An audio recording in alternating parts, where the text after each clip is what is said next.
중졸 주제에 어디서 감히 말대꾸야. 생선 비린내 나니까 이혼 도장 찍고 이제 이 집안에서 좀 꺼져! 생선장수의 딸이라고 비린내 난다고 중학교밖에 못 나왔다고 무시당하던 제 딸이 시댁에서 뺨을 맞고 쫓겨났습니다. 언니, 중학교밖에 안 나왔으면 곱게 좀 빠져줄래요? 제가 이 집의 새로운 며느리가 될 거니까요. 더 어처구니 없었던 건 사위놈의 상간녀 오미진이 그것도 명절 연휴에 제 딸만 빼고 사돈댁이랑 해외여행을 가면서 제 딸을 모욕을 준 거예요. 하지만 그 인간들은 상상도 못했을 거예요. 여행을 갔다 오면 어떤 지옥이 기다리고 있을지를요. 지금부터 드라마보다 기가 막히고 통쾌한 이야기를 들려드릴게요. 사연 시작 전 구독과 좋아요를 꾹 눌러주시면 여러분의 오늘 하루가 행운이 가득한 날이 되실 거예요. 저는 소래포구에서 생선 장사를 하고 있는 올해 70이 된 한명숙이라고 합니다. 겨울에는 차가운 바닷바람이 제 갈라진 손등을 사정없이 파고들었습니다. 남편과 사별한 후 홀로 딸을 키우기 위해 이 자리에서 장사를 시작한 지 벌써 40년이 넘었어요. 여전히 영하의 추위 속에서 얼음물에 손을 담가 꽁꽁 얼어붙은 대구와 명태를 손질하며 하루를 시작하죠. 장갑을 끼면 생선 비늘이 제대로 안 벗겨지거든요. 손등이 트고 갈라져도 비린내가 손에 배어 빠지지 않아도 괜찮습니다. 이 모든 게 우리 딸 지훈이를 위한 거니까요. 시장 상인들은 저를 그냥 성실한 생선 장수로만 알고 있습니다. 새벽부터 밤늦게까지 일하는 억척스러운 과부로요. 하지만 아무도 모릅니다. 제가 사실은 연 매출 1200억 원 규모의 수산물 유통기업 필승수산의 소유주라는 거리요. 전국 대형마트에 독점 공급망을 구축한 지 벌써 20년이 넘었지만 저는 몸에 배어 있어서 그런지 여전히 현장에서 일을 했어요. 지훈이는 전교 1등을 놓치지 않는 똑똑한 아이였지만 엄마가 생선 장수라는 이유로 고등학교에 진학하면서부터는 왕따를 당하고 학교 폭력을 당했습니다. 하루는 지훈이가 울면서 말했어요. 엄마 애들이 생선 비린내 난다고 저를 놀려요. 엄마가 생선 판다고요. 그리고 어느 날은 지훈이 가방에 아이들이 장난으로 생선 대가리를 집어넣었어요. 어떤 날은 책상에 생선 그림을 그려놓기도 하고 복도에서 지나가면 냄새난다고 코를 막기도 했다고 합니다. 지훈이가 괴롭힘을 당하는 것을 보면서 엄마로서 너무나 눈물이 나고 가슴이 아팠습니다. 하지만 지훈이 앞에서는 울지 않았습니다. 괜찮아, 지훈아. 엄마가 있잖아. 결국 지훈이는 고등학교를 자퇴했습니다. 이 모든 게 저의 책임인 것만 같아서 가슴이 아팠어요. 그런데도 지훈이는 항상 밝은 웃음으로 엄마 괜찮아라고 저를 위로해주고 검정고시를 준비했어요. 그리고 2년 동안 독학으로 공부해서 결국 구급 공무원 시험에 합격했어요. 인천 남동 우체국으로 발령났습니다. 합격자 발표 나던 날 저는 시장 바닥에서 울었어요. 우리 지훈이가 해냈어요. 학창 시절의 아픔을 딛고 제 딸 지훈이가 당당하게 공무원으로서 생활하는 것이 너무나 기뻤습니다. 그렇게 지훈이의 아픔이 잊혀져 가고 행복함을 느끼고 있던 때였어요. 지훈이가 어느 날 25이 됐을 때 남자친구가 생겼다고 했습니다. 김태수라는 사람이었어요. 지훈이를 만날 때는 취업 준비생이었는데 지훈이가 면접 준비나 영어 인터뷰 같은 것을 많이 도와줬다고 하더라고요. 결국 제 딸 지훈이의 도움으로 백수처럼 지내던 남자친구인 김태수는 대한은행에 합격했습니다. 김태수는 제 딸에게 고마움을 느끼고 청혼을 했고 지금은 저의 사위가 되었답니다. 저는 결혼하기 전에 태수 부모님을 만났어요. 제 딸의 시어머니 박금주는 주유소 5곳을 운영하는 사업가였습니다. 처음 만난 날 박금주가 저에게 물었어요. 직업이 어떻게 되세요? 소래포구에서 생선 장사합니다. 박금주의 얼굴이 굳었어요. 생선 장사요?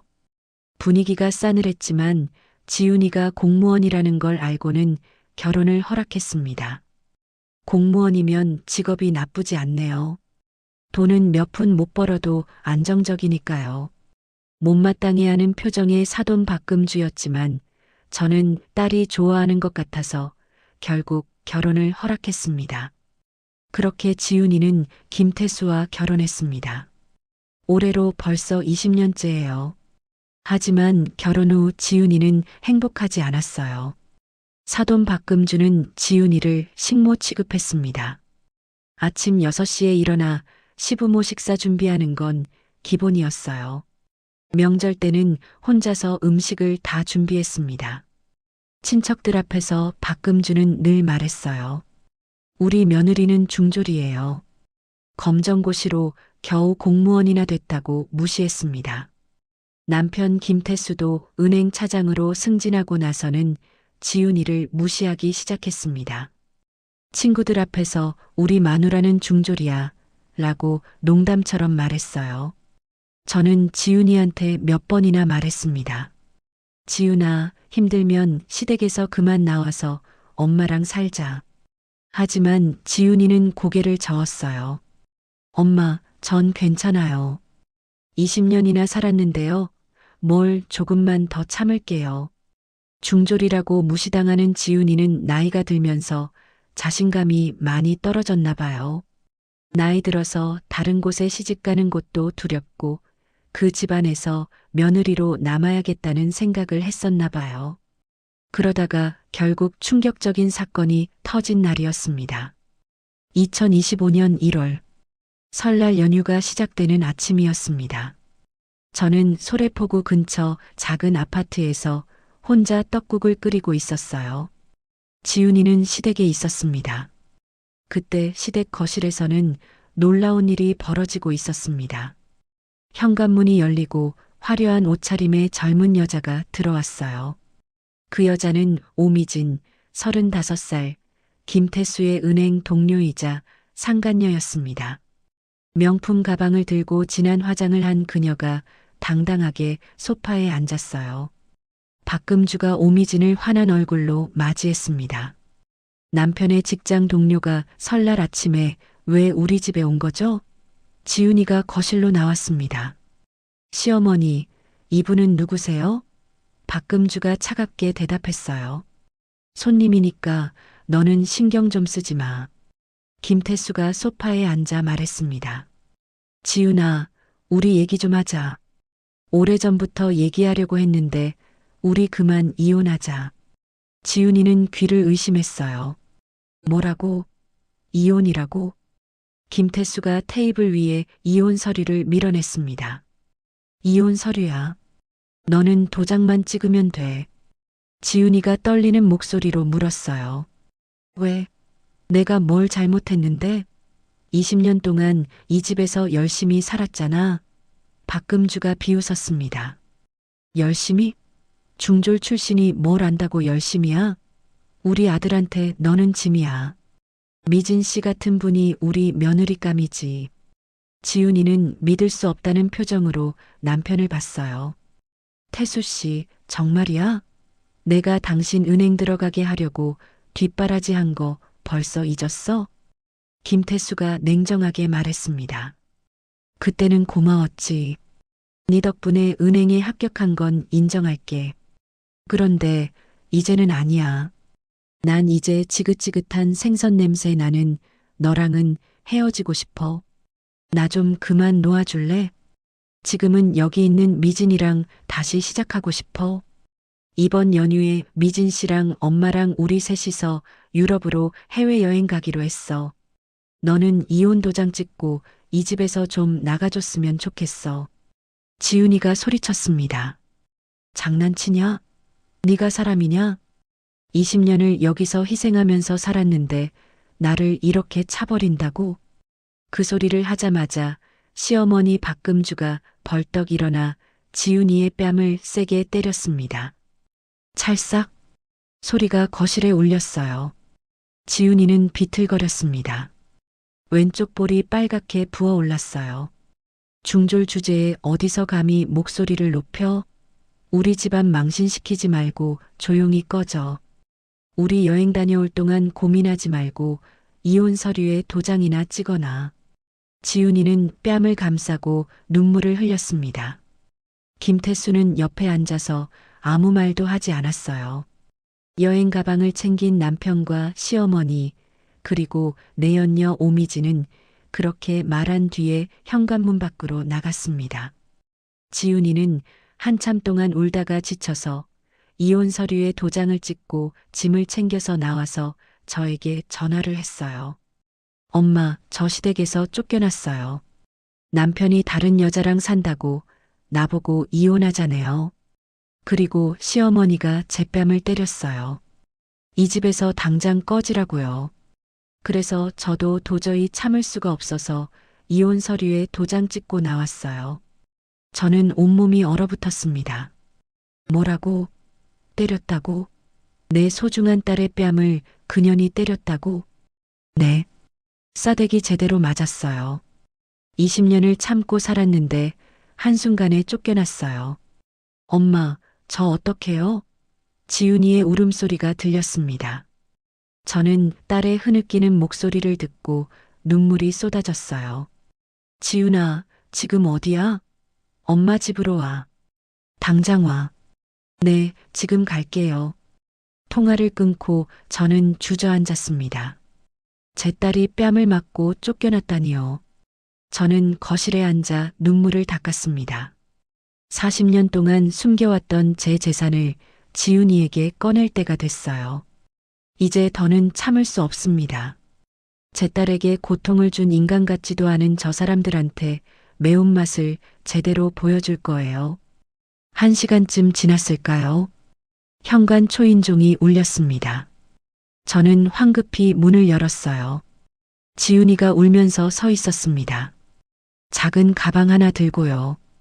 왼쪽 볼이 빨갛게 부어 있었어요. 저는 지훈이를 꼭 안았습니다. 지훈아, 미안하다. 너가 이렇게 된 게 전부 내 탓인 것만 같아. 엄마, 지훈이가 제 품에서 울었어요. 한참을 울더니 말했습니다. 엄마, 저 정말 열심히 살았어요. 20년 동안 새벽같이 일어나서 밥하고 청소하고 빨래했어요. 시부모님 시중 들고 남편 뒷바라지 했어요. 근데 결국 이렇게 버려지네요. 저는 지훈이 머리를 쓰다듬었습니다. 아니야, 네가 잘못한 게 아니야. 저 사람들이 잘못한 거야. 그런데 엄마, 저 어떡해요? 깔 데도 없고 돈도 없어요. 통장도 다 남편이 관리했어요. 제 손에 남은 건 월급 통장밖에 없어요. 지훈이가 고개를 떨궜습니다. 저는 지훈이 손을 잡았어요. 지훈아, 엄마가 할 말이 있어. 사실 엄마는 가난하지 않아. 지훈이가 고개를 들었습니다. 네, 엄마 무슨 소리예요? 저는 심호흡을 했습니다. 지훈아, 오늘은 엄마가 너한테 보여줄 게 있어. 같이 가자. 어디요? 엄마가 사는 진짜 집으로. 저는 지훈이를 데리고 밖으로 나왔습니다. 택시를 잡아 타고 강남으로 향했어요. 지훈이가 물었습니다. 엄마, 강남은 왜 가요? 조금만 기다려봐. 곧 알게 될 거야. 30분쯤 지나 택시가 멈춰섰습니다. 서울시 강남구 대치동 타워팰리스 앞이었어요. 지훈이가 눈이 커졌습니다. 엄마, 여기가 대체 어디예요? 저희는 택시에서 내렸고 지훈이 손을 잡고 건물 안으로 들어갔습니다. 경비원에게 인사를 하고 로비를 지나 엘리베이터를 탔어요. 최상층 버튼을 눌렀습니다. 엘리베이터가 올라가는 동안 지훈이는 놀라서 저를 계속 쳐다봤어요. 집 안으로 들어서자 넓은 거실이 펼쳐졌어요. 60평짜리 펜트하우스였습니다. 통창으로 강남 전경이 한눈에 보였어요. 지훈이는 입을 다물지 못했습니다. 엄마, 이게 대체 뭐예요? 여기가 엄마 집이에요? 저는 고개를 끄덕였습니다. 그래. 엄마가 10년 전에 샀어. 너 주려고. 지훈이가 놀라서 입을 막고 실감이 나지 않는다는 표정으로 집 안을 둘러봤어요. 엄마, 이게 대체 어떻게 된 거예요? 엄마가 어떻게 이런 집을 장만할 수 있었던 거예요? 저는 지훈이를 차근차근 설명해 주려고 서재로 데려갔습니다. 책장을 열자 금고가 나왔어요. 비밀번호를 누르고 문을 열었습니다. 안에는 서류 뭉치가 가득했어요. 부동산 등기 권리증, 주식잔고 증명서, 은행 통장들이었습니다. 저는 서류를 하나씩 꺼내 책상 위에 펼쳤어요. 지훈아, 이게 지금까지 엄마가 다 모은 거야. 지훈이는 서류를 보며 눈이 커졌습니다. 저는 설명하기 시작했어요. 엄마가 40년 동안 생선 팔아서 번 돈을 아껴 썼고 부동산으로 재테크를 했단다. 네가 엄마 직업 때문에 학교에서 왕따를 당하고 자퇴하던 날 다짐했어. 나는 반드시 성공해서 너를 행복하게 해주겠다고 그때부터 부동산을 투자하기 시작했어. 그렇게 처음 시작한 일이 30년 전에 반포 아파트를 1억 원에 샀고 돈을 벌 때마다 부동산을 사들이기 시작해서 그렇게 반포에 5채, 대치동에 3채를 샀단다. 지훈이가 깜짝 놀라면서 그 서류를 집어들었습니다. 등기권리증이었어요. 반포 아파트 5채, 대치동 아파트 3채, 모두 제 이름으로 되어 있었습니다. 엄마, 이게 전부 다 진짜예요? 현실이에요? 저는 고개를 끄덕였어요. 진짜야. 2025년 지금 반포 아파트는 재건축이 돼서 한 채에 70억 원이고 대치동 아파트는 한 채에 50억 원이야. 대충 부동산만 500억 정도 할 거야. 지훈이는 말을 잇지 못했습니다. 500억이요? 엄마가 500억이라고요? 저는 다른 서류를 꺼냈어요. 증권사 주식잔고 증명서였습니다. 그리고 이게 전부가 아니란다. 엄마가 40년 전부터 삼성전자 주식을 조금씩 사들였어. 매달 월급에서 조금씩 떼어서 꾸준히 샀단다. 40년 동안 모았어. 지금 가치로 계산해보면 대충 1,500억 원이야. 지훈이가 서류를 떨어뜨렸습니다. 1,500억이요? 엄마, 농담하시는 거죠? 저는 지훈이 손을 잡았어요. 농담 아니야. 진짜야. 아파트 500억, 주식 1,500억. 대충 계산해도 2,000억 원은 될 거야. 지훈이는 주저앉았습니다. 소파에 털썩 앉아 고개를 흔들었어요. 믿을 수가 없어요. 엄마가 평생 가난하게 사신 줄만 알았어요. 시장 바닥에서 생선 팔고 작은 아파트에서 사시고 저는 엄마 고생시켰다고 생각했어요. 그런데 2,000억이라니요? 저는 지훈이 옆에 앉았습니다. 엄마는 네가 돈 때문에 이상한 사람들한테 이용당할까봐 그동안 철저하게 숨겨왔었어. 그리고 학창시절부터 엄마 때문에 고생하고 힘든 시절을 겪었으니 네가 행복할 수 있게 힘을 모았던 거야. 그러다 보니 운이 좋게 부동산 가치가 상승하면서 재력을 얻게 되었고 나도 이렇게 부자가 될 줄은 사실 상상도 못했단다. 그런데 이렇게 니기 시댁에서 고통당하고 뺨까지 맞고 쫓겨났는데 엄마가 가만히 있을 순 없잖아. 지훈이가 눈물을 닦았습니다. 엄마, 그럼 이제 어떡해요? 저는 지훈이를 똑바로 봤어요. 지훈아, 그 인간 같지도 않은 사람들한테 복수하자. 너 혼자 당하고 끝낼 순 없어. 저 사람들한테 당한 만큼 똑똑히 제대로 보여주자. 중졸이라고 무시한 대가가 뭔지, 생선 장사라고 무시한 대가가 어떤 결과를 가져오게 될지. 털어서 먼지 안 나오는 사람 없다고 했으니까 내 재력으로 철저하게 털어서 저 인간들 개털로 만들어버리자. 지훈이는 잠시 생각하더니 고개를 끄덕였습니다. 엄마 나도 평생을 살면서 당한 모욕 중에 최악이었어요. 근데 이제 안 참을 거예요. 제대로 복수해 볼게요. 그런데 엄마 어디서부터 어떻게 복수를 해야 할까요? 저 사람들은 지금 해외여행 갔잖아요. 저는 미소를 지었습니다. 그게 말이야. 엄마가 돈만 많은 게 아니야. 시장에서 생선만 판 게 아니거든. 지훈이가 고개를 갸웃했어요. 무슨 말이에요? 저는 설명했습니다. 엄마가 10년 전부터 대형마트랑 납품 계약을 맺었어.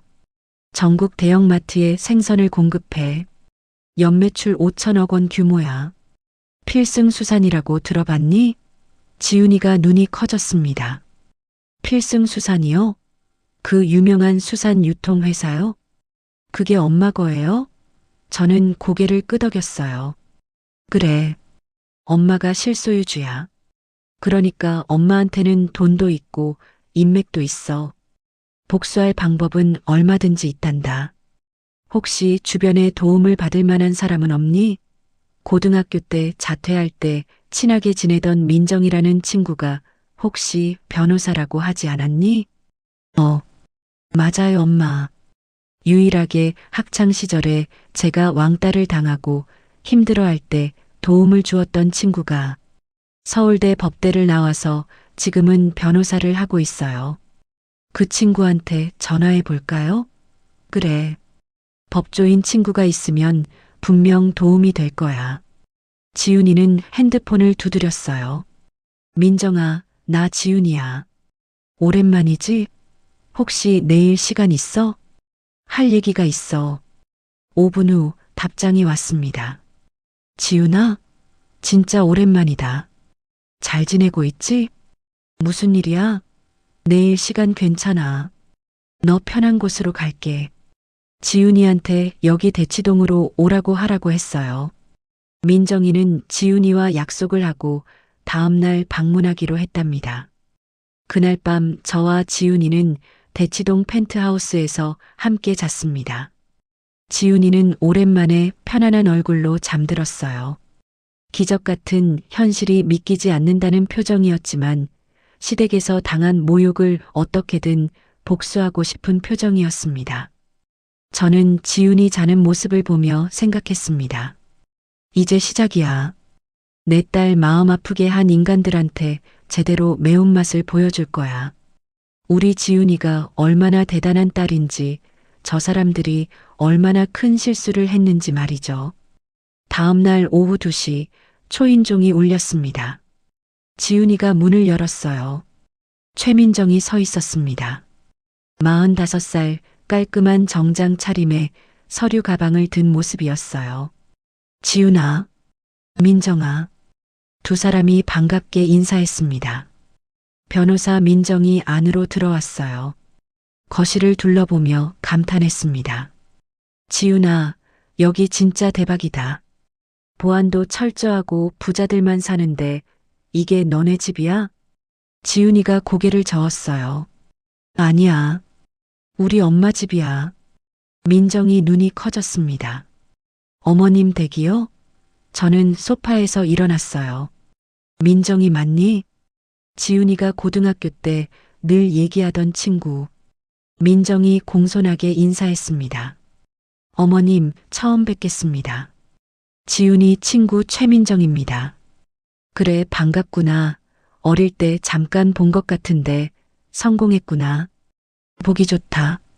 민정이는 쑥스럽게 웃으며 아니에요. 어머니, 라고 대답했습니다. 세 사람이 소파에 앉았습니다. 민정이 지훈이를 봤어요. 그런데 무슨 일이야? 급하게 연락해서. 지훈이는 잠시 망설이더니 말했습니다. 민정아, 나 어제 이혼했어. 민정이 깜짝 놀랐습니다. 뭐? 이혼? 갑자기 왜? 지훈이가 눈물을 글썽이며 설명했어요. 남편이 다른 여자를 데려왔고 시어머니가 꺼지라면서 날 때렸어. 이혼 서류에 도장 찍고 쫓겨났어. 20년을 살았는데 한순간에. 민정이 얼굴이 굳었습니다. 뭐? 때렸다고?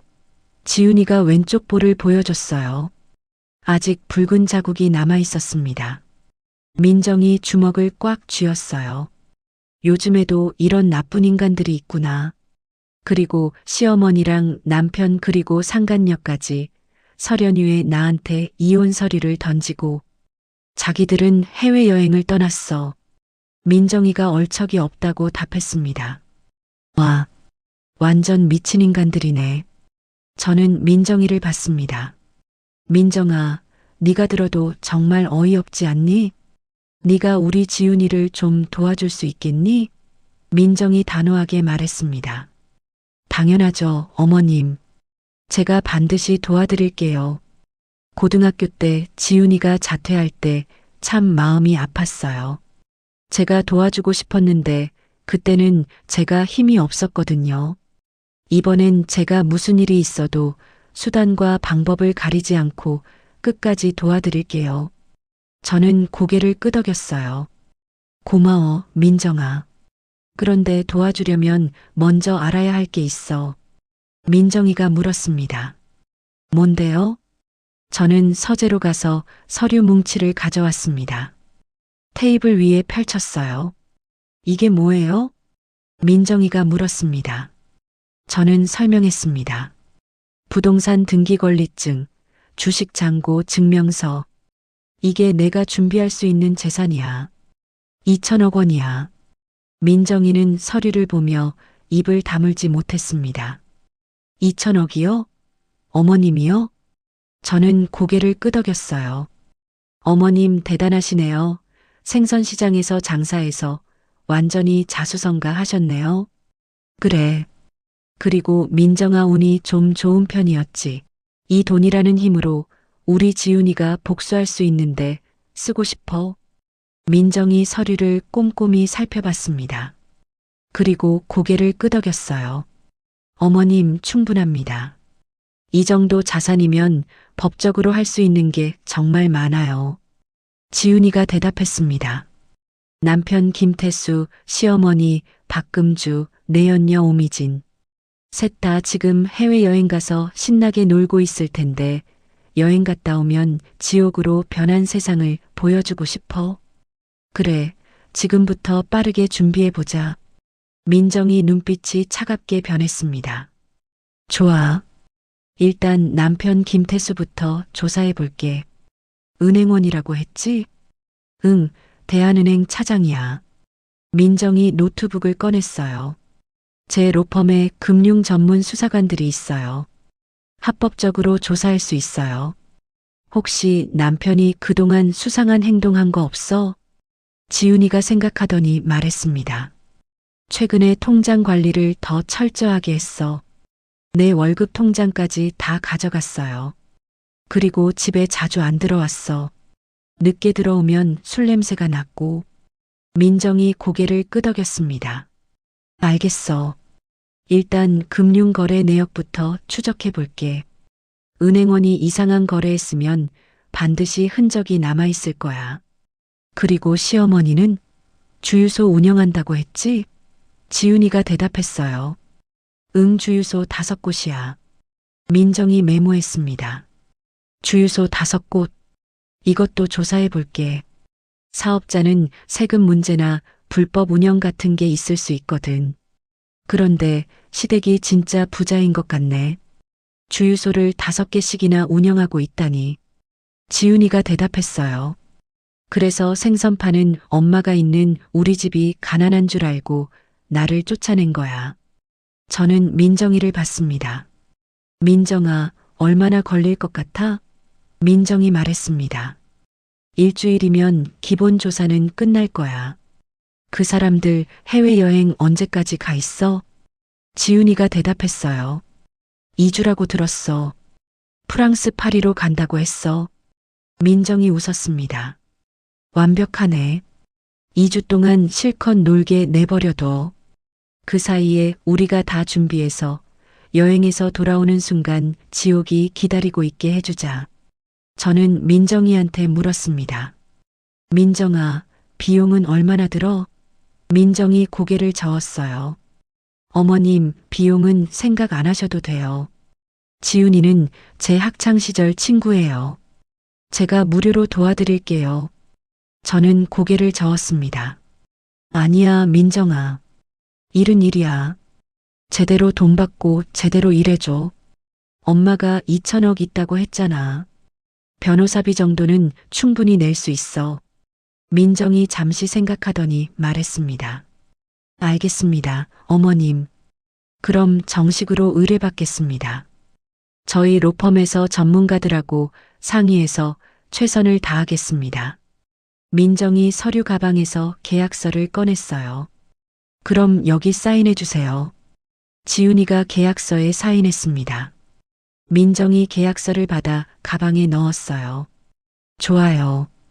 그럼 내일부터 바로 시작할게요. 일단 김태수 금융거래 내역부터 추적하고 박금주 주유소 운영 실태도 조사할게요. 오미진도 신원조에 들어갈게요. 2주 안에 복수할 수 있도록 완벽하게 준비할게요. 민정이 일어섰습니다. 그럼 저는 이만 가볼게요. 지훈아, 힘내. 우리가 반드시 이길 거야. 지훈이가 고개를 끄덕였어요. 민정이 떠나고 나서 저는 지훈이와 함께 소파에 앉았습니다. 지훈이가 물었어요. 엄마, 민정이가 조사한다고 했는데 정말 뭔가 나오긴 할까요? 저는 고개를 끄덕였습니다. 나올 거야. 털어서 먼지 안 나오는 사람 없거든. 분명히 주유소 운영하면서 비리가 있을 것 같고 너한테 하는 행동들을 보면 냄새나는 부분이 분명 있을 거야. 걱정하지 마. 혹시 그 집안 사람들 뭐 약점 잡힐 만한 거 없을까? 지훈이가 잠시 생각하더니 말했습니다. 약점이요? 글쎄요. 시어머니는 워낙 철저한 사람이라. 근데 하나 이상한 게 있긴 했어요. 뭔데? 주유소 5곳을 운영한다고 하는데 실제로는 4곳밖에 없었어요. 한 곳은 몇 년 전에 문을 닫았거든요.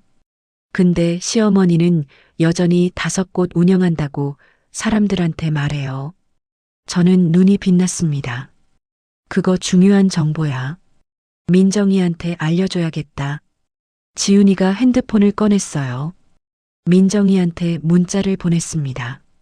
민정아, 시어머니 주유소 5곳이 아니라 4곳이야. 한 곳은 문 닫았어. 근데 계속 5곳이라고 거짓말해. 5분 후 답장이 왔습니다. 오케이. 이거 중요한 단서야. 바로 조사 들어갈게. 다음 날 아침이었습니다. 민정이한테서 전화가 왔어요. 지훈아, 나야. 어제 말한 주유소 건 조사 시작했어. 근데 남편 김태수 쪽에서 뭔가 나왔어. 뭐가 나왔는데? 대한은행 내부 거래 기록 확인했는데 최근 6개월 동안 수상한 송금 내역이 여러 건 있어. 금액이 크지는 않은데 자주 빠져나갔어.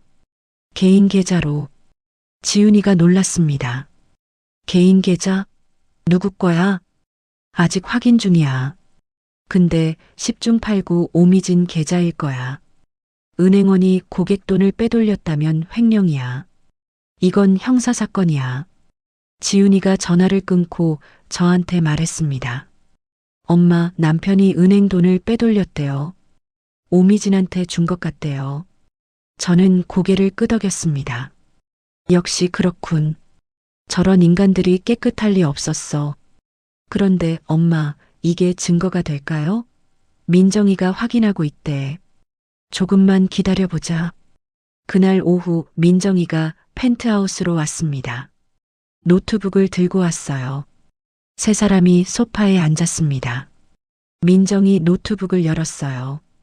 화면에 은행 거래 내역이 떴습니다. 이것 봐. 김태수가 최근 6개월 동안 총 12번 송금했어. 매번 300만 원씩. 총 3,600만 원이야. 받은 사람은 오미진이야. 지훈이가 화면을 보며 물었습니다. 이게 횡령 증거야? 민정이 고개를 끄덕였어요. 그런데 문제는 이 돈이 어디서 나왔느냐야. 은행 내부 조사가 필요해. 내가 금융감독원에 제보할 수 있어. 그럼 은행에서 내부 감사 들어갈 거야. 저는 민정이를 봤습니다. 민정아, 그럼 바로 제보해. 민정이 고개를 저었어요. 아직 아니에요, 어머님. 타이밍이 중요해요. 지금 제보하면 김태수가 파리에 있잖아요. 급하게 돌아올 수 있어요. 우리는 저 사람들이 2주 동안 실컷 놀게 내버려둬야 해요. 돌아오는 순간 한꺼번에 터뜨리는 거예요. 저는 고개를 끄덕였습니다. 알겠다. 네가 저 인간들에게 공격할 수 있는 타이밍을 잘 맞춰주렴. 민정이 다른 파일을 열었습니다. 그리고 박금주 주유소 쪽도 조사했어요. 지훈이 말대로 주유소는 4곳만 운영 중이에요. 그런데 더 큰 문제가 있어요. 뭔데요? 박금주가 운영하는 주유소 중 2곳에서 가짜 기름을 팔은 정황이 포착되었어요.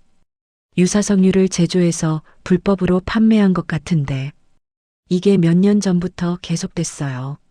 지훈이가 깜짝 놀랐습니다. 가짜 기름이라면 예전에 세녹스라고 가짜 휘발유 만들어서 판매했던 것처럼 그거 불법 아니야? 민정이 단호하게 말했습니다. 당연히 불법이지. 석유사업법 위반이야. 적발되면 사업자 등록 취소에 형사처벌까지 받아. 그런데 어떻게 적발 안 됐어? 민정이 자료를 보여줬어요. 박금주가 뇌물을 먹여서 단속을 피해간 것 같아. 금융거래 내역을 조사해보니 지역 공무원들한테 뇌물을 준 흔적이 있어. 이것도 증거 확보했어. 저는 민정이를 봤습니다. 민정아, 이 정도면 충분한 거 아니야? 민정이 고개를 끄덕였어요. 충분해요. 김태수는 횡령, 박금주는 석유사업법 위반과 뇌물공여. 둘 다 형사처벌 대상이에요.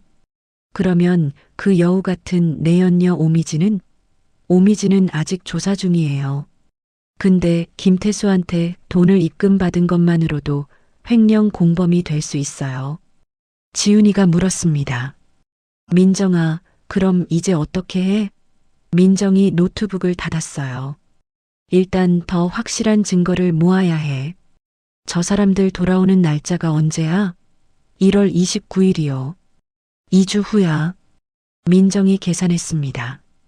그럼 우리한테 13일 남았네. 충분해. 이 기간 동안 완벽하게 준비할게.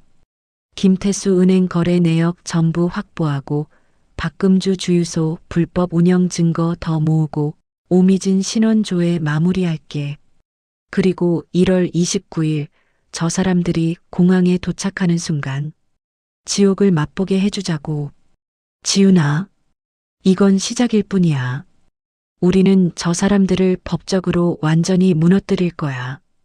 형사처벌은 기본이고 민사로도 손해배상 청구할 거야. 지훈이가 20년 동안 당한 정신적 고통, 육체적 폭행, 명예훼손 다 청구할 거야. 민정이 계산했습니다. 보수적으로 잡아도 10억은 받을 수 있어. 공격적으로 가면 50억도 가능해. 저는 고개를 저었습니다. 민정아, 우리는 돈이 목적이 아니야. 복수가 목적이야. 저 사람들이 무릎 꿇고 빌게 만드는 게 목적이야. 민정이 눈빛이 빛났습니다. 알겠습니다. 어머님, 그럼 제가 완벽하게 준비할게요. 저 사람들이 평생 후회하게 만들어 드릴게요. 그날 밤 저는 지훈이와 함께 앉아 있었습니다. 지훈이가 말했어요. 엄마, 민정이 말 들으니까 정말 저 사람들 평범한 사람들이 아니었어. 온갖 범죄를 저지르고 사는 추악한 사람들이었네. 저는 지훈이 손을 잡았습니다. 그래, 겉으로는 멀쩡해 보여도 털어서 먼지 안 나오는 사람 없다고 했잖니? 저 사람들은 지금 파리에서 신나게 놀고 있겠지. 상간녀 오미진이랑 술 마시고 쇼핑하고 사진 찍고. 근데 돌아오는 순간 지옥이 기다리고 있어. 지훈이가 웃었습니다. 엄마, 참 다행이라는 생각이 들어요. 저런 나쁜 집안에서 지금이라도 이렇게 탈출할 수 있어서. 속이 다 시원해요. 그래. 엄마가 조금만 더 신경 썼으면 저런 집안에 시집 보내지 않았을 텐데 엄마가 미안하다. 그 시각 파리의 한 호텔에서는 김태수, 박금주, 오미진이 샴페인을 마시고 있었습니다. 박금주가 웃으며 말했어요. 드디어 저 생선 비린내 나는 중졸 며느리 쫓아냈네. 순순히 이혼 도장 찍고 사라져 주겠지? 김태수가 샴페인 잔을 들었습니다. 엄마, 이제 새 출발이에요. 지훈이 같은 여자는 이제 잊어버리자고요. 짐짝 같은 여자였어요. 세 사람은 밤새 술을 마시고 웃었습니다. 자신들에게 다가오는 파멸을 전혀 모른 채요. 며칠이 지났습니다. 민정이한테서 전화가 왔어요. 지훈아, 나야. 증거 수집 거의 다 끝났어. 김태수 횡령 증거 확실하게 확보했고 박금주 가짜 휘발유 판매한 증거들도 다 준비했어. 오미진은 어떻게 됐어? 오미진도 조사 끝났어. 김태수한테 받은 돈으로 명품 가방 사고 해외여행 다닌 기록 다 있어. 횡령 공범 맞아. 그 여자도 처벌할 수 있을 것 같아. 민정이 말했습니다. 이제 마지막 준비만 하면 돼. 고소장, 고발장 작성하고 금융감독원 제보 자료 정리하고 1월 29일 아침에 동시에 접수할 거야. 저 사람들이 공항 도착하는 시간에 맞춰서. 그럼 공항에서 바로 체포될 수도 있어? 민정이 웃었습니다. 그럴 수도 있지. 횡령은 현행범 체포 가능하니까. 상상만 해도 시원하네. 드라마처럼 인천공항에 도착하자 맞아 경찰에 체포된다고 생각하니까 벌써부터 속이 시원해지네. 저는 지훈이를 봤습니다. 지훈아, 이제 얼마 안 남았어. 조금만 더 기다리자. 지훈이가 고개를 끄덕였어요. 네, 엄마. 전 기다릴 수 있어요. 20년 참았는데 2주 정도는 아무것도 아니에요. 그 시각 프랑스 파리 샹젤리제 거리의 5성급 호텔 스위트룸에서는 김태수와 박금주, 오미진이 샴페인을 들고 마지막 밤을 축배하고 있었습니다. 파리 시간으로 자정이 막 지난 시각 한국에서는 오전 8시였어요. 2시간 후면 금융감독원이 태수의 계좌를 동결할 예정이었지만 그들은 그 사실을 전혀 몰랐습니다. 내일이면 드디어 한국으로 가네. 본격적으로 주유소 사업 시작하는 거지? 태수가 소파에 비스듬히 앉아 말했습니다. 미진이랑 주유소 법인화하면 대박 날 거야.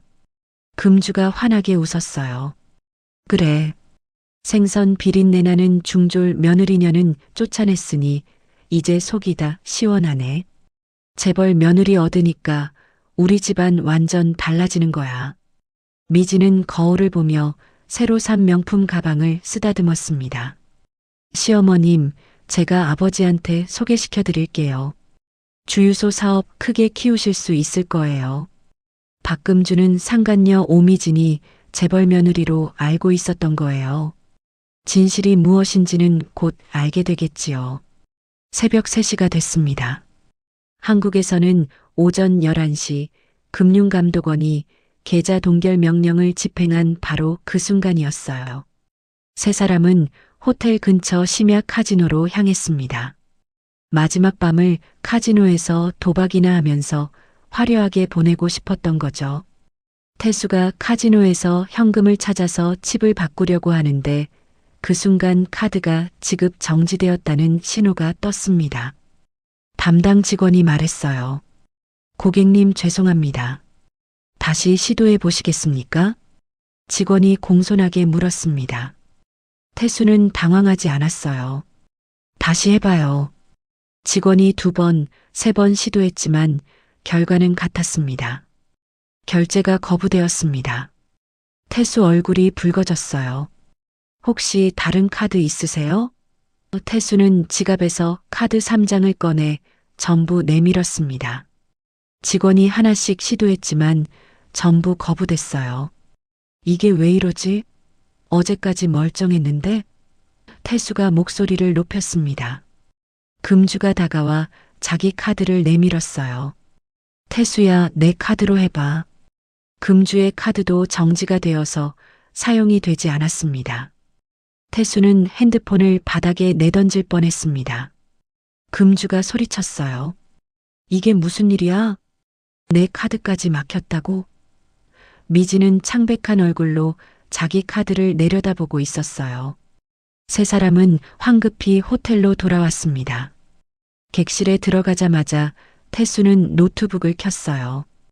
은행 인터넷 뱅킹에 접속하려 했지만 계좌가 정지되었다는 메시지만 떴습니다. 금주도 자기 계좌를 확인했지만 마찬가지였어요. 그들은 불안해했어요. 갑자기 해외에서 돈줄이 막혀버린 기분이 들어서 뭔가 심상치 않았습니다. 태수가 회사 동료에게 전화를 걸었어요. 한참 만에 전화를 받은 동료가 놀란 목소리로 말했습니다. 태수야, 너 지금 어디야? 회사가 난리 났어. 금융감독원이 와서 내 책상 다 뒤졌어. 횡령이랑 대출 사기로 고발 들어왔대. 태수는 그 자리에서 얼어붙었습니다. 금주가 다급하게 물었어요. 뭐래? 무슨 일이야? 태수는 떨리는 목소리로 말했습니다. 엄마, 우리 큰일 난 것 같아. 금감원이 움직였다는데? 오전 6시쯤이었습니다. 한국 시간으로는 오후 2시였죠. 호텔 프런트에서 전화가 왔어요. 체크아웃 시간이 지났으니 연장 요금을 결제해달라는 내용이었습니다. 태수가 내려가 상황을 설명했지만 호텔 직원은 단호했어요. 결제가 안 되면 지금 당장 짐 싸서 나가주셔야 합니다. 태수가 애원했습니다. 카드가 일시적으로 문제가 생긴 것 같아요. 조금만 기다려주시면 안 될까요? 직원은 고개를 저었어요. 죄송합니다. 규정상 불가능합니다. 지금 당장 나가주세요. 안 그러면 경찰을 부르겠습니다.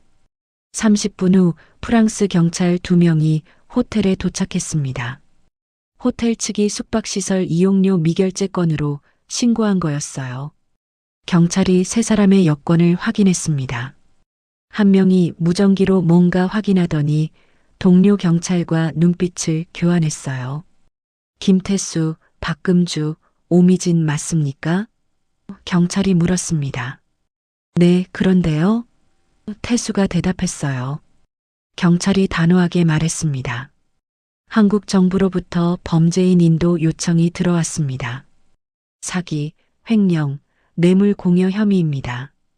당신들은 해외 공조수사 요청으로 지금 바로 체포합니다. 철컥. 수갑이 태수의 손목에 채워졌습니다. 뭐, 이게 무슨 짓이에요? 우린 프랑스에서 아무 짓도 안 했어요. 태수가 소리쳤어요. 금주에게도 수갑이 채워졌습니다. 안 돼. 이럴 수가. 이 사람들이 지금 뭐 하는 거야? 왜 죄도 없는 사람 손에 수갑을 채우는 거야? 박금주가 비명을 질렀어요. 미지는 도망치려 했지만 여자 경찰이 재빨리 그녀를 붙잡았습니다. 미진에게도 수갑이 채워졌어요. 호텔 로비에 있던 투숙객들이 웅성거리며 쳐다봤습니다. 핸드폰으로 사진 찍는 사람도 있었어요. 경찰차에 태워진 세 사람은 파리 경찰서로 호송됐습니다. 유치장에 들어가는 순간 금주가 울음을 터뜨렸어요. 이럴 수가. 왜 우리가 범죄자 취급을 당하는 거야? 태수는 벽에 기대 앉아 고개를 떨구고 있었습니다. 미지는 창백한 얼굴로 멍하니 바닥을 쳐다보고 있었어요. 충격과 공포에 휩싸인 세 명은 차가운 경찰서 유치장에서 핸드폰도 뺏긴 채 떨고 있었어요. 그렇게 몇 시간이 흘렀습니다. 오후 2시쯤 이민국 담당자가 유치장에 나타났어요. 김태수, 박금주, 오미진. 당신들에 대한 강제 추방이 결정됐습니다. 오늘 밤 10시 인천행 비행기로 출국시킬 거예요. 준비하세요.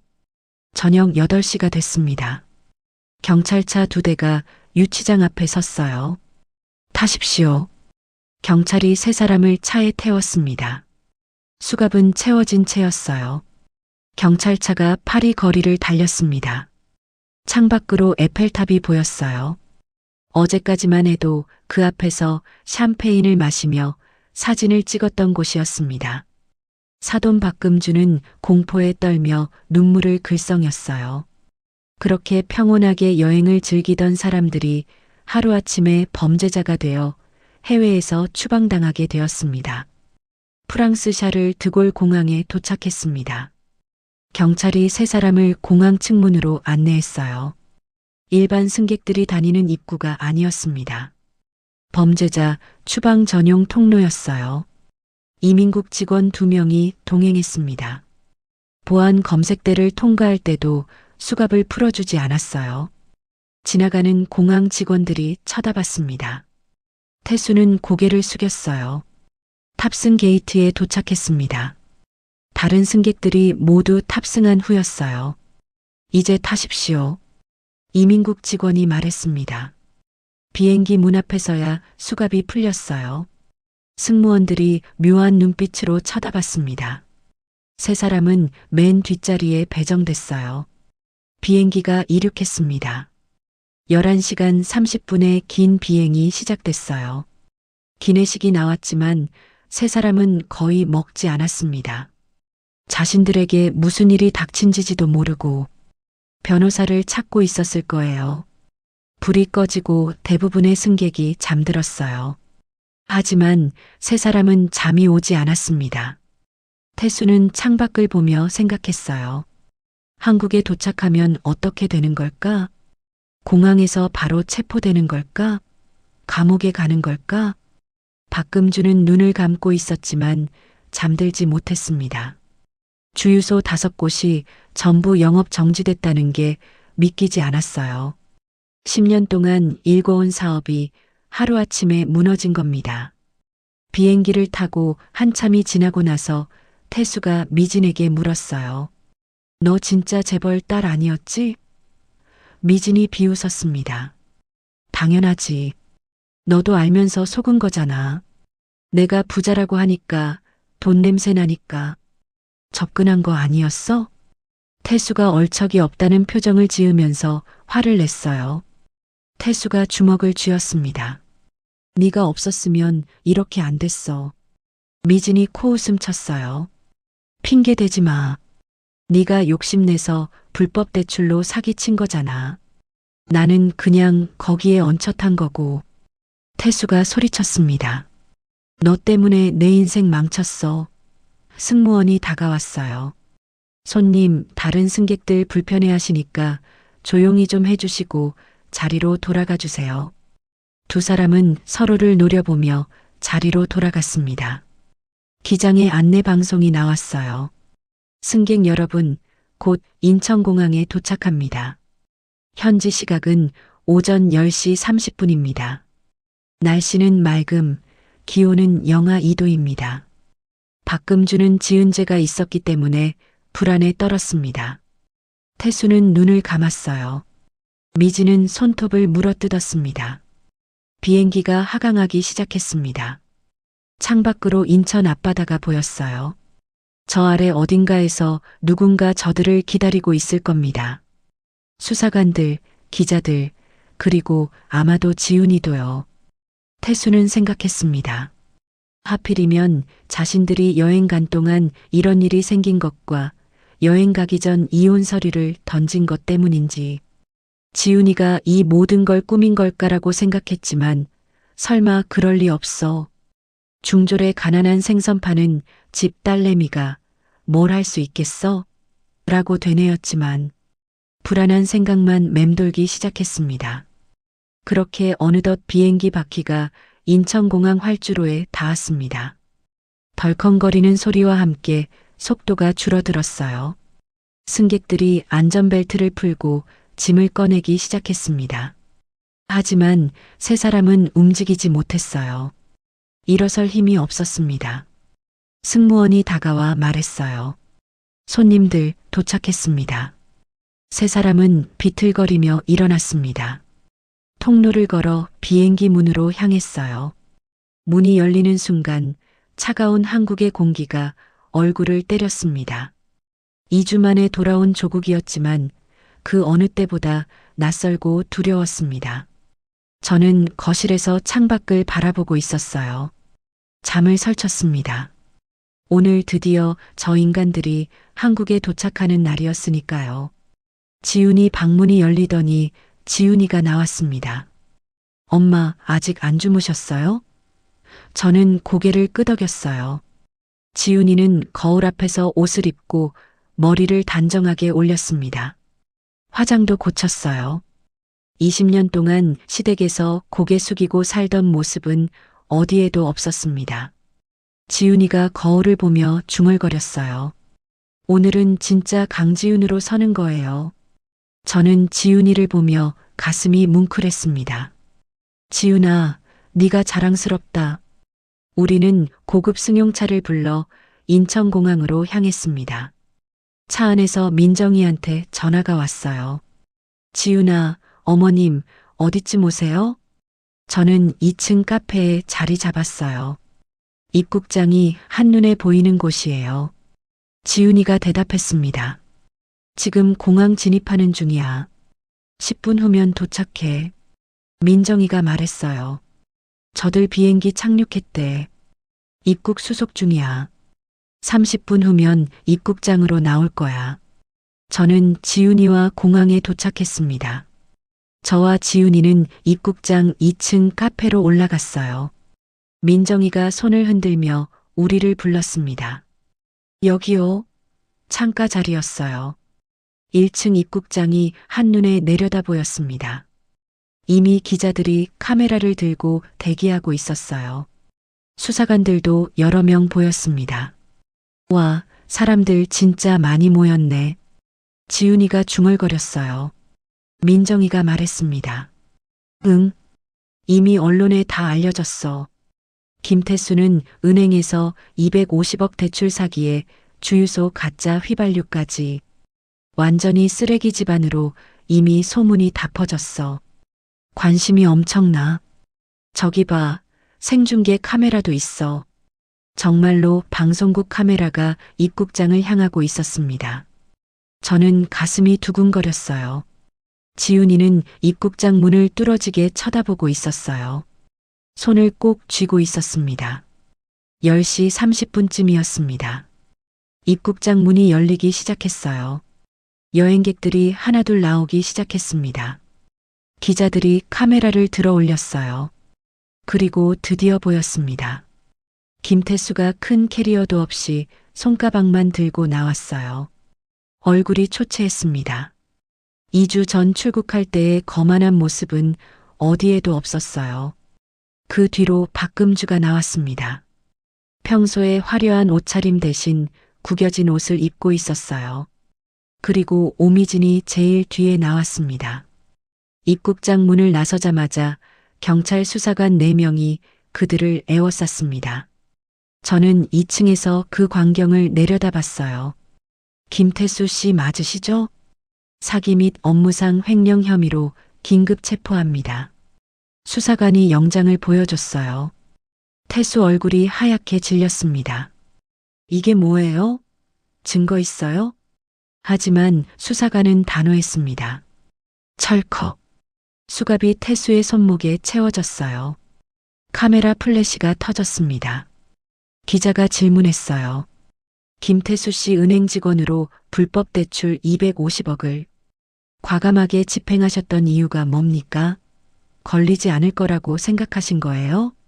태수는 대답 없이 고개를 숙였습니다. 박금주에게도 다른 수사관들이 다가갔습니다. 박금주 씨, 가짜 휘발유 판매로 석유사업법 및 뇌물공여 혐의로 체포합니다. 금주가 비명을 질렀어요. 안 돼. 이게 무슨 짓이야? 증거 있어?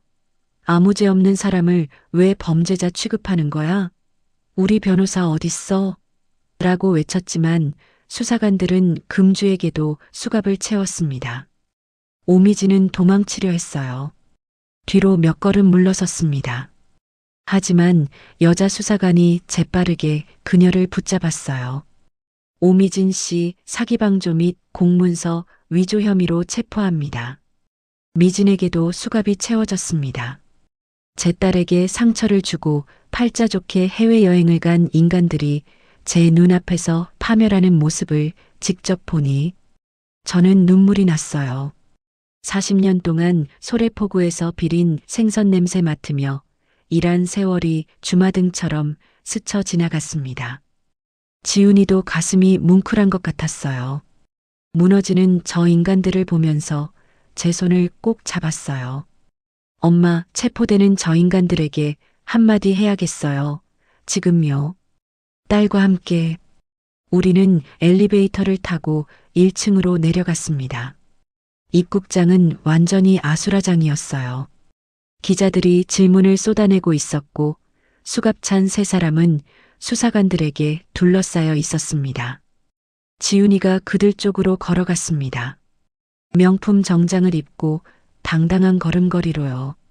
체포된 김태수가 제 딸 지훈이를 보더니 눈이 커졌습니다. 지훈아? 네가 어떻게 여기 있어? 지훈이는 태수 앞에 섰습니다. 선글라스를 천천히 벗었어요. 그리고 차갑게 말했습니다. 내가 중졸이라고 무시했지? 학력이 낮고 생선 비린내 난다고 사람 취급 안 했지? 갑자기 기자들이 몰려들었어요. 카메라 플래시가 터졌어요. 박금주가 지훈이를 보더니 소리쳤어요. 이게 다 내년이 꾸민 짓이지? 우리 아들 인생 망치려고 작정한 게 바로 내년이지? 지훈이는 금주를 차갑게 내려다봤습니다. 꾸민 게 아니에요. 당신들의 비리를 찾아내서 제보한 것뿐이에요.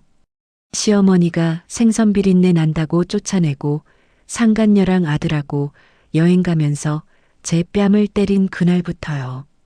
그리고 보란 듯이 서류 봉투를 꺼내 금주 앞에 던졌어요.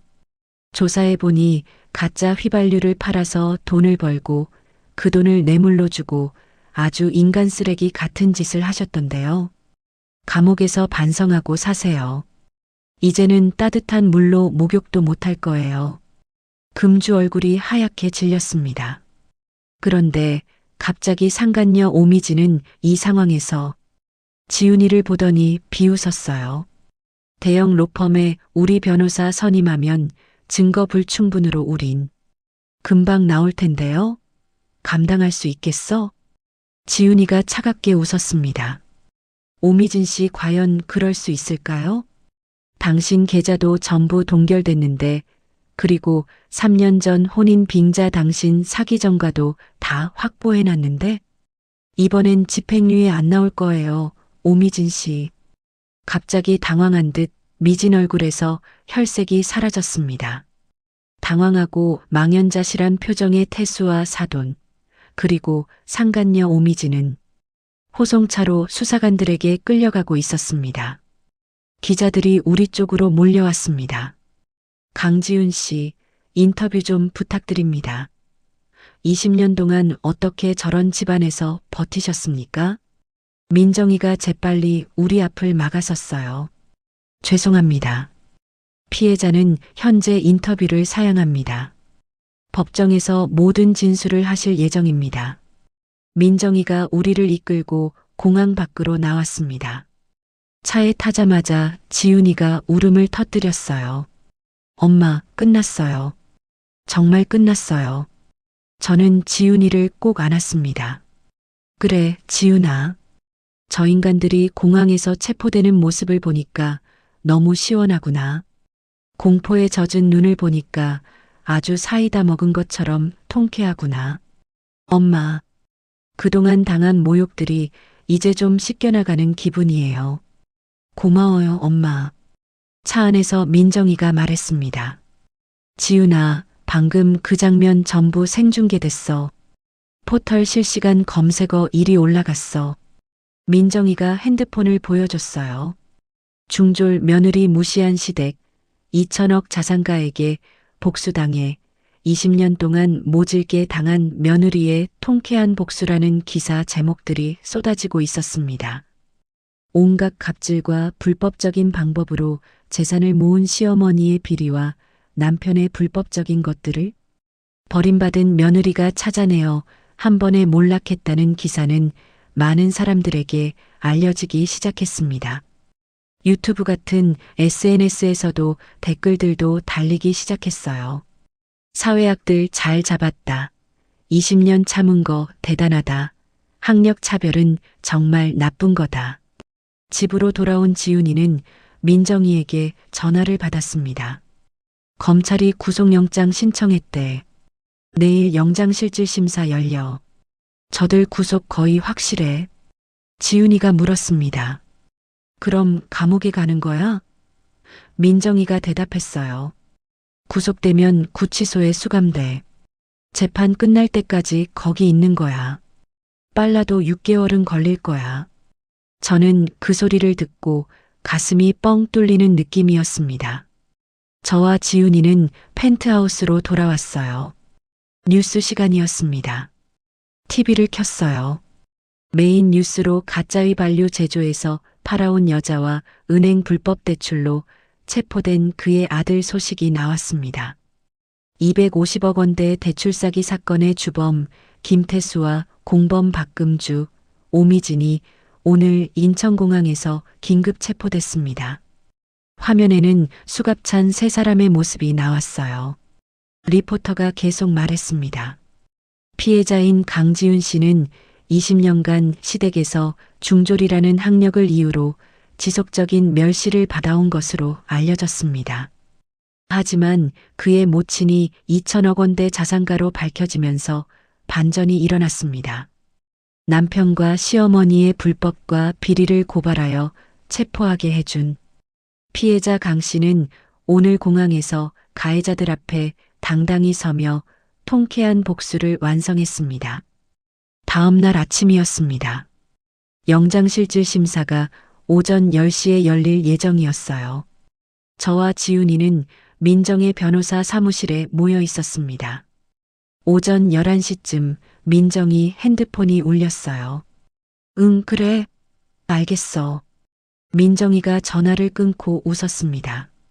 어머님 3명 다 구속됐어요. 도주 우려랑 증거인멸 우려가 있어서 저 인간들 모두 구치소에 수감될 거예요. 지훈이가 안도의 한숨을 쉬었습니다. 정말 끝났네. 나쁜 인간들 죄를 뉘우쳤으면 좋겠다. 민정이가 말했어요. 아직 끝난 게 아니야. 이제 본격적인 재판 준비 시작이야. 검찰이 기소하면 1심 재판 시작되는 거야. 6개월쯤 걸릴 거야. 지훈이는 고개를 끄덕였습니다. 6개월 정도는 기다릴 수 있지. 지훈이가 물었어요. 엄마, 구치소에 있는 저 사람들 지금 어떻게 지내고 있을까요? 저는 미소를 지었습니다. 아마 후회하고 있겠지. 왜 우리 지훈이를 함부로 대했나 하고요. 지훈이도 웃었습니다. 그랬으면 좋겠어요. 제대로 반성했으면 좋겠어요.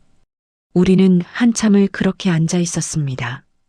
40년의 비린내와 20년의 멸시가 끝나가고 있었어요. 이제 진짜 마지막 순간만 남았습니다. 구속된 지 2주가 지났습니다.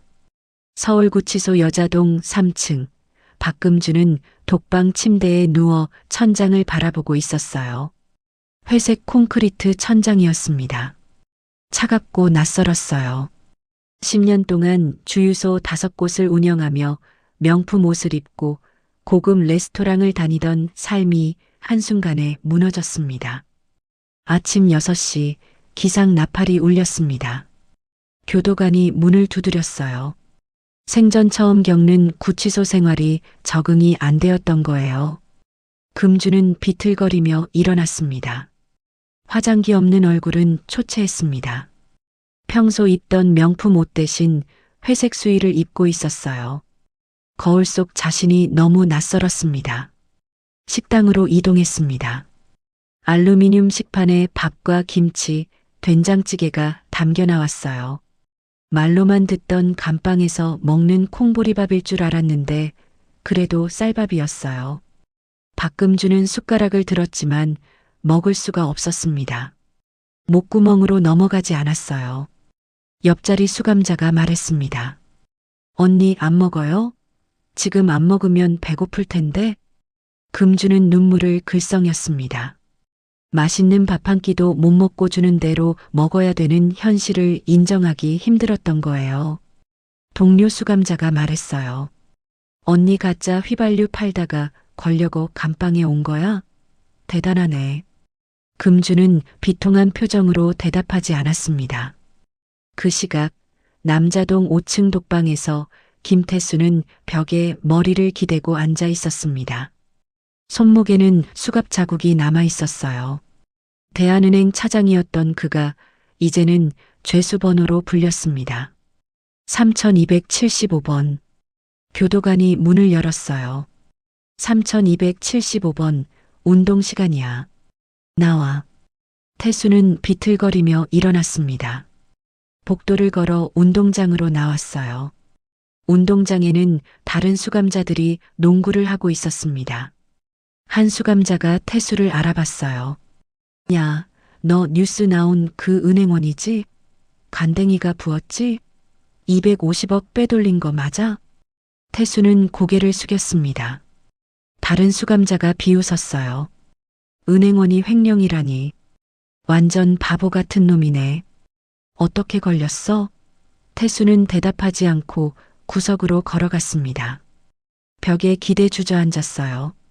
자꾸만 지훈이 얼굴이 떠올랐습니다. 공항에서 자신을 내려다보던 차가운 눈빛이요. 상간녀 오미진은 여자동 4층 독방에서 울고 있었습니다. 35살 명품 가방을 들고 파리를 여행하던 그녀가 이제는 죄수복을 입고 감방에 갇혀 있었어요. 화장기 없는 얼굴이 너무 초라했어요. 파리에서 샴페인을 마시던 게 꿈만 같았습니다. 교도관이 문을 두드렸습니다. 오미진 씨, 변호사 접견 왔어요. 미진은 황급히 일어났습니다. 접견실로 갔습니다. 유리창 너머로 낯선 변호사가 앉아 있었어요. 40대쯤 되어 보이는 남자였습니다. 미진이 수화기를 들었어요. 변호사님, 저 좀 도와주세요. 변호사가 서류를 펼쳤습니다. 오미진 씨, 현재 혐의가 사기방조, 공문서 위조입니다. 증거가 명확해요. 최소 3년형은 각오하셔야 합니다. 미진이 울음을 터뜨렸어요. 3년이요? 저 정말 억울해요. 김태수가 시켜서 한 거예요. 변호사가 고개를 끄덕였습니다. 알아요. 그런데 오미진 씨, 한 가지 방법이 있어요. 뭔데요? 미진 씨가 증인으로 돌아서는 겁니다. 김태수와 박금주의 범행을 상세히 증언하면 형량이 줄어들 수 있어요. 잘하면 기소유예나 집행유예 처벌받고 감옥에 안 있어도 돼요. 미진이 눈이 커졌습니다. 정말요? 얼마나 줄어들어요? 변호사가 말했습니다. 집행유예도 가능합니다. 단 완전히 협조하셔야 해요. 김태수한테 받은 돈, 박금주가 시킨 일들 전부 다 증언하셔야 합니다. 미진은 잠시 생각했습니다. 김태수의 얼굴이 떠올랐어요. 파리에서 샴페인을 마시던 그 남자.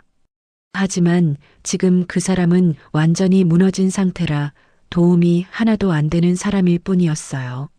미진이 결심했습니다. 할게요. 증언할게요. 전부 다 말할게요. 변호사가 미소를 지었습니다. 잘 결정하셨어요. 검찰과 협의 진행하겠습니다. 오후 2시였습니다.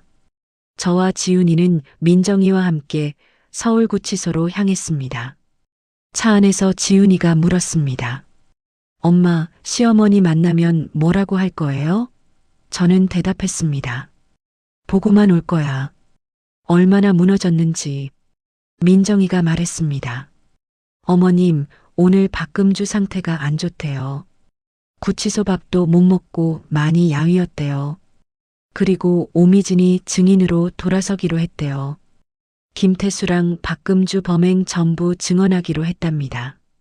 결국 가장 아끼던 사람이 뒤통수를 치게 되는 씁쓸한 상황이네요. 구치소에 도착했습니다. 여자 동접견실로 들어갔어요. 유리창 너머로 박금주가 보였습니다. 수의를 입고 짧게 자른 머리에 화장기 없는 얼굴이었어요. 평소의 거만한 모습은 어디에도 없었습니다. 박금주가 저를 보더니 고개를 숙였어요. 저는 수화기를 들었습니다. 금주도 떨리는 손으로 수화기를 들었어요. 한명숙 씨, 여기는 왜 찾아왔어요? 금주 목소리가 떨렸습니다. 저는 차갑게 대답했습니다. 그냥 잘 지내는지 얼굴 보러 왔어요.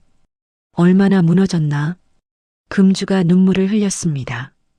지훈이한테 제가 너무 심하게 했어요. 미안합니다. 저 좀 꺼내주실 수 없나요? 저는 냉정하게 말했습니다. 미안하다고 용서되는 게 아니에요. 20년 동안 우리 지훈이를 어떻게 대했는데요?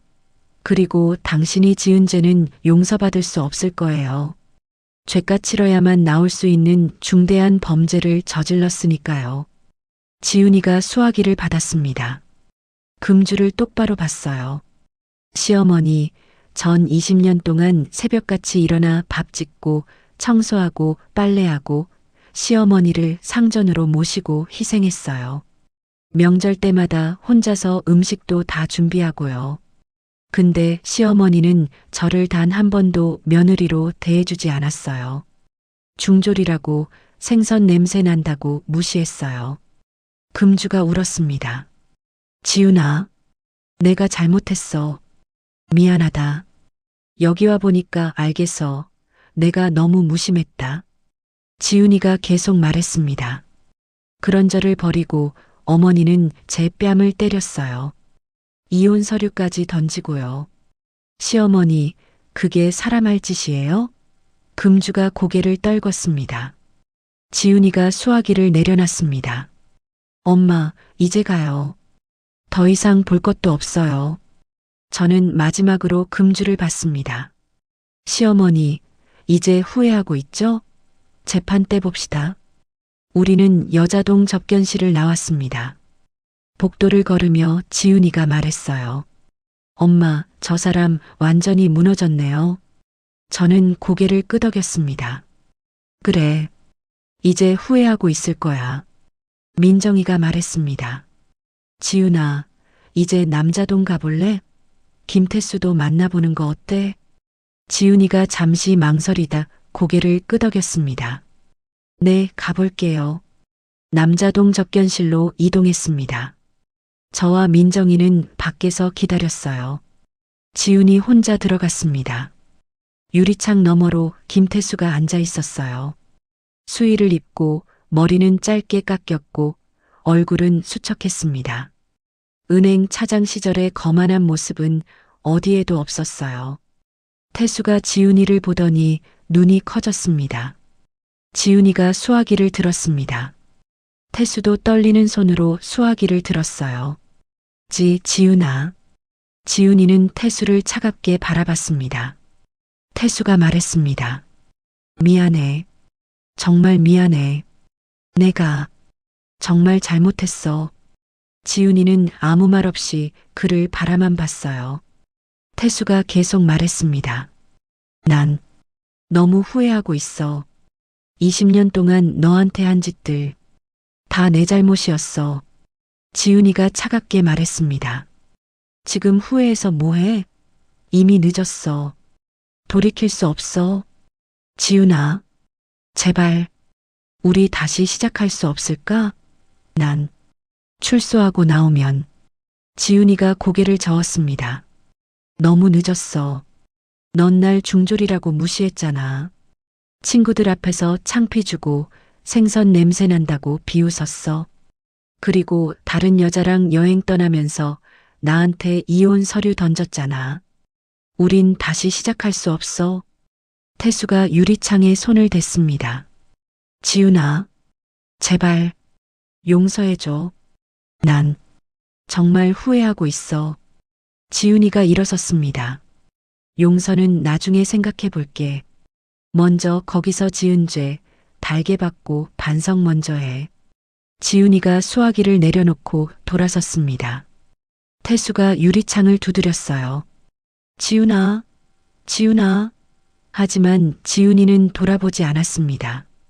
접견실 문을 열고 나왔어요. 밖에서 기다리던 저와 민정이가 지훈이를 봤습니다. 지훈이 눈에 눈물이 고여 있었어요. 엄마. 지훈이가 제 품에 안겼습니다. 저는 지훈이를 꼭 안았어요. 잘했어, 지훈아. 정말 잘했어. 지훈이가 말했습니다.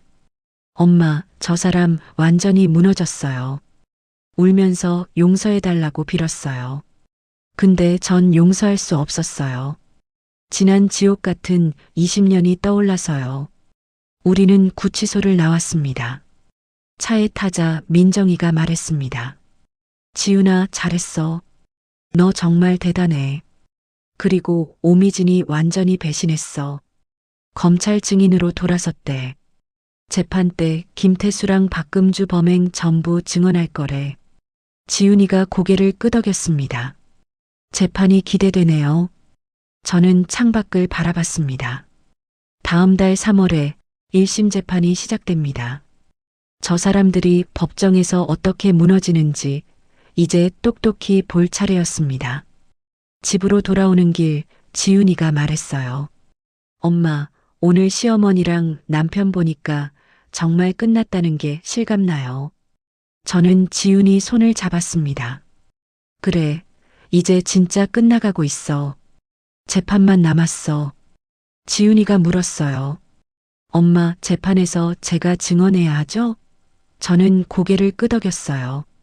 그래. 20년 동안 당한 일들 전부 말해야 해. 지훈이가 단호하게 말했습니다. 할게요. 제대로 말할게요. 그날 밤 저는 지훈이와 함께 소파에 앉아 있었습니다. 지훈이가 말했어요. 엄마, 오늘 김태수 보니까 좀 불쌍하더라. 저는 지훈이를 봤습니다. 불쌍해? 지훈이가 고개를 끄덕였어요.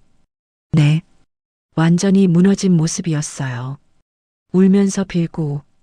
근데 동시에 화도 나요. 20년 동안 왜 그렇게 모질게 굴었을까?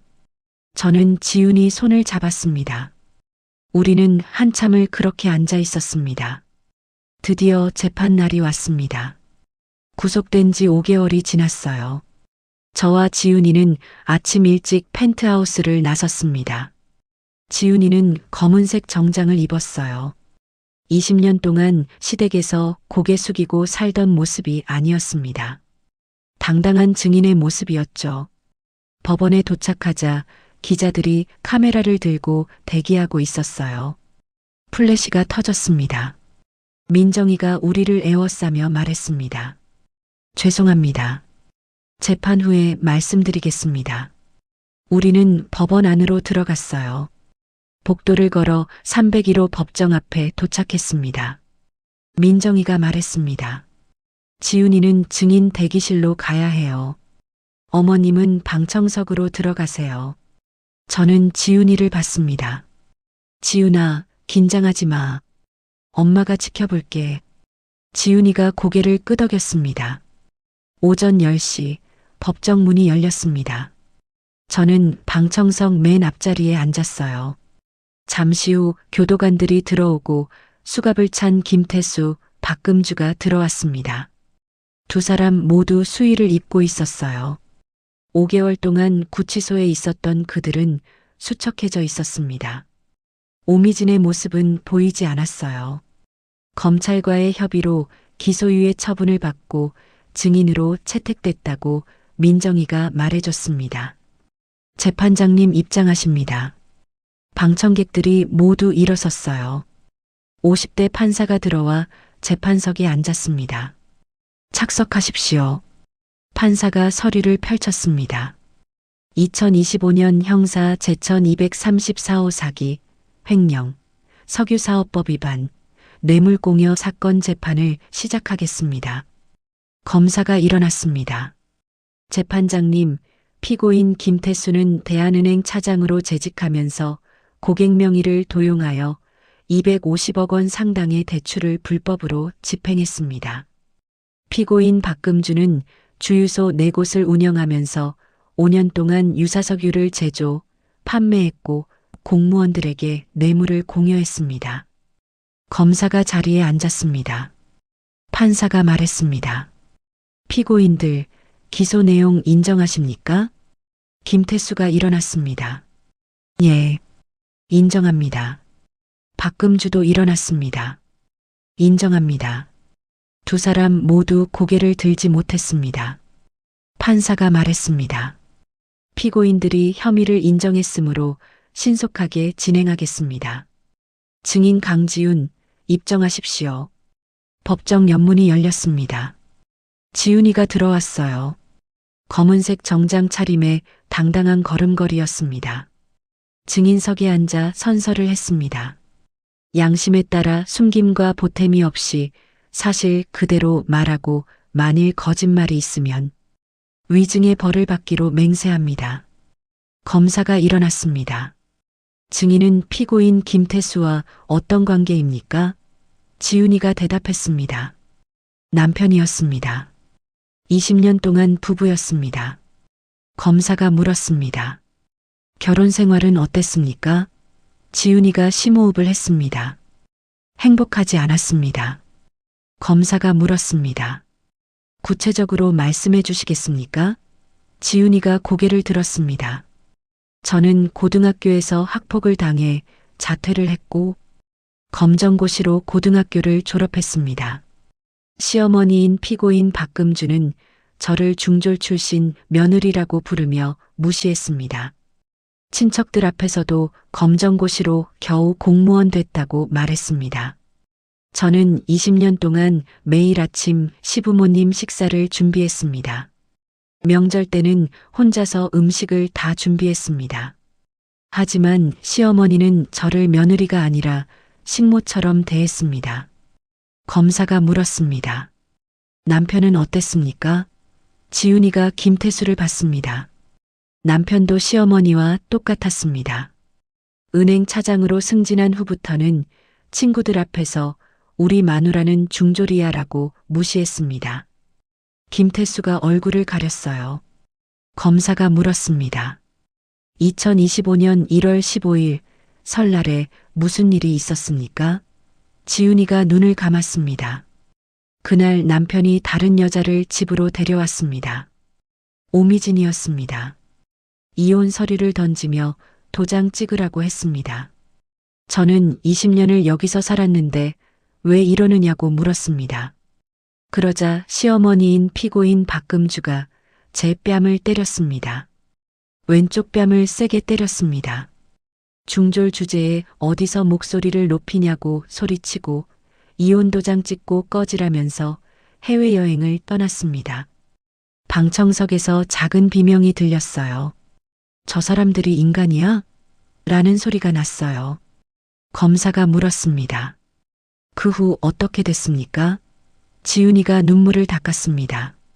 저는 짐을 싸서 집을 나왔습니다. 20년을 살았던 집에서 쫓겨났습니다. 검사가 고개를 끄덕였습니다. 더 이상 질문 없습니다. 판사가 말했습니다. 피고인 측 변호인 반대 신문하시겠습니까? 김태수 변호인이 일어났습니다. 증인, 남편이 사과하면 용서할 의향이 있습니까? 지훈이가 고개를 저었습니다. 지금은 없습니다. 지은 죄를 모두 처벌받았으면 좋겠어요. 판사가 말했습니다. 증인 강지훈, 수고하셨습니다. 퇴정하십시오. 지훈이가 증인석을 나왔습니다. 방청석을 지나갈 때 저와 눈이 마주쳤어요. 저는 고개를 끄덕였습니다. 잘했어. 판사가 말했습니다. 다음 증인 오미진 입정하십시오. 법정 뒷문이 열렸습니다. 오미진이 평상복을 입고 들어왔어요. 증인석에 앉아 선서를 했습니다. 김태수와 박금주가 오미진을 노려봤습니다. 검사가 물었습니다. 증인은 피고인 김태수와 어떤 관계였습니까? 오미진이 대답했습니다.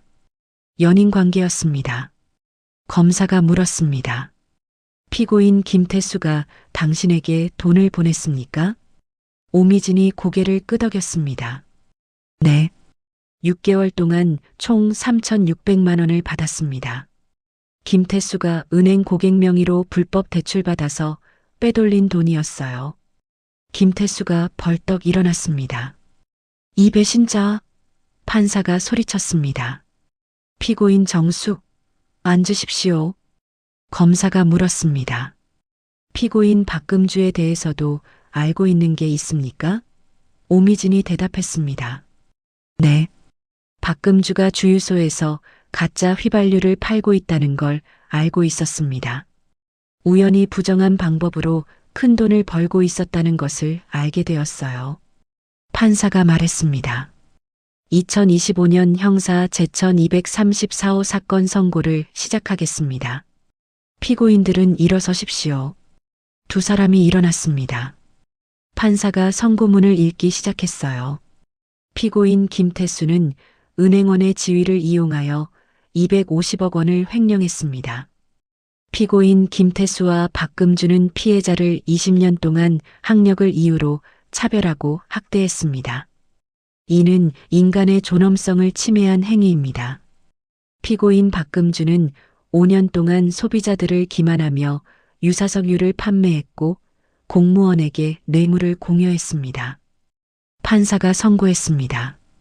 피고인 김태수를 징역 8년에 처한다. 김태수가 주저앉았습니다. 피고인 박금주를 징역 5년에 처한다. 박금주가 울음을 터뜨렸어요. 이상 선고를 마치겠습니다. 교도관들이 피고인들을 일으켰습니다. 두 사람은 비틀거리며 법정을 나갔어요. 김태수가 방청석을 돌아봤습니다. 지훈이와 눈이 마주쳤어요. 김태수가 입을 열었지만 아무 말도 나오지 않았습니다. 교도관이 그를 끌고 나갔어요.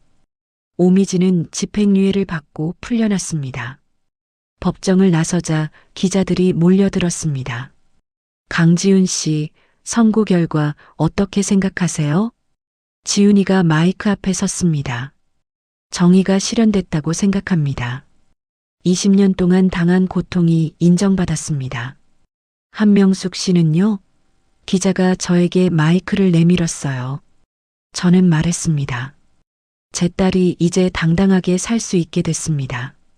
그것만으로 충분합니다. 우리는 기자들을 지나 법원을 나왔습니다. 햇살이 따뜻했어요. 한여름이었습니다. 지훈이가 하늘을 올려다봤어요. 엄마, 끝났어요. 정말 끝났어요. 저는 지훈이 손을 잡았습니다. 그래, 이제 정말로 끝이야. 우리는 손을 잡고 걸었습니다. 40년의 비린내와 20년의 멸시. 이제 정말로 끝이 났습니다.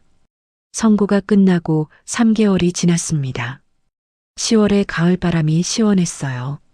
저와 지훈이는 제 피와 땀이 묻어있는 소래폭으로 향하고 있었습니다. 오늘은 특별한 날이었어요. 박금주의 주유소 5곳이 있던 땅의 채권을 제가 직접 인수해서 소유권을 갖게 된 그 땅에 학교를 짓기로 했거든요. 학교 폭력 피해자들을 위한 학교였습니다. 희망학교라는 이름을 지었어요.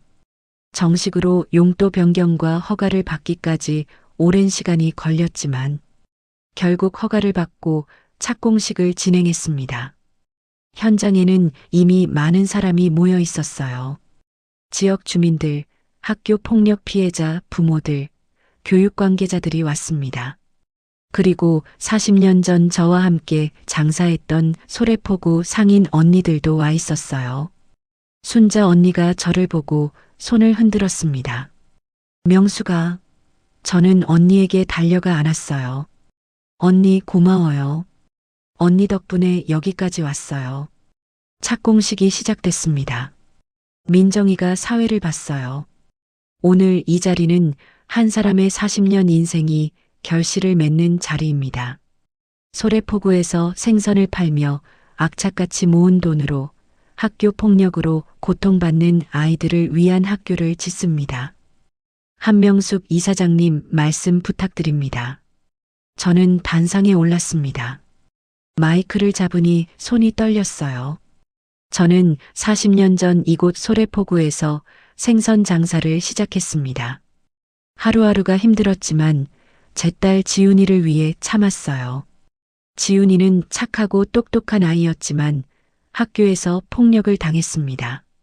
제가 가난해서, 제가 힘이 없어서 지훈이를 지켜주지 못했어요. 그 죄책감을 안고 40년을 살았습니다. 제 목소리가 떨렸습니다. 하지만 계속했어요.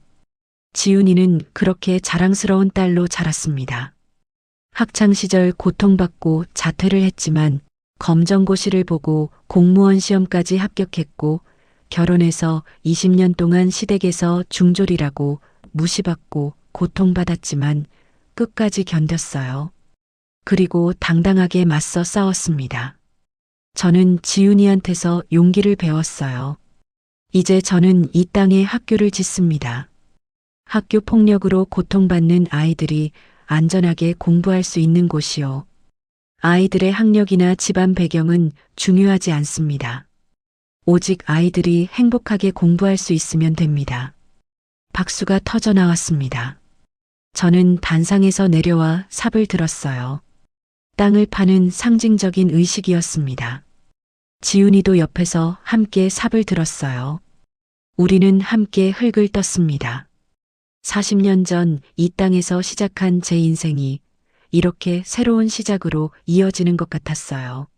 사진 기자들이 플래시를 터뜨렸습니다. 겨울이 왔습니다. 희망학교 건물이 빠르게 올라가고 있었어요. 3층짜리 예쁜 건물이었습니다.